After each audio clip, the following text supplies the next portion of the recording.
അർബുദാചൽ പർവ്വതത്തിൽ അഹൂക്കൻ എന്നൊരു സന്യാസി താമസിച്ചിരുന്നു. അദ്ദേഹത്തിൻ്റെ പത്നി അഹൂകയായിരുന്നു. ഇരുവരും പരമശിവന്റെ പരമഭക്തരായിരുന്നു. ഒരിക്കൽ അവരുടെ ഭക്തി പരീക്ഷിക്കാൻ ആഗ്രഹിച്ചുകൊണ്ട് ഭഗവാൻ ശിവൻ ഒരു സന്യാസിയുടെ വേഷം ധരിച്ച് അവരുടെ മുൻപിൽ പ്രത്യക്ഷപ്പെട്ടു.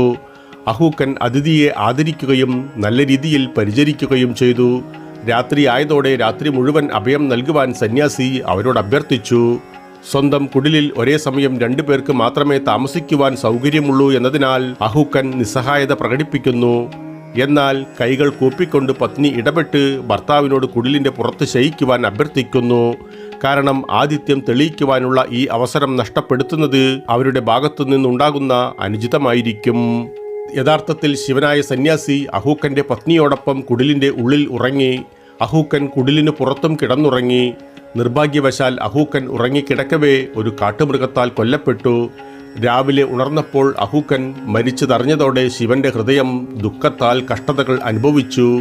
എന്നാൽ ഒരു മഹത്തായ ലക്ഷ്യത്തിനായി ജീവൻ ത്യജിച്ച എൻ്റെ ഭർത്താവിനെക്കുറിച്ച് അഭിമാനമുണ്ടെന്ന് പറഞ്ഞുകൊണ്ട് അഹൂക്ക ശിവനെ ആശ്വസിപ്പിച്ചു. ഭർത്താവിൻ്റെ മരണത്തിലെ ദുഃഖം കാരണം കത്തുന്ന ചിതയിൽ ചാടി ജീവൻ ത്യജിക്കാൻ അവൾ തീരുമാനിക്കുന്നു.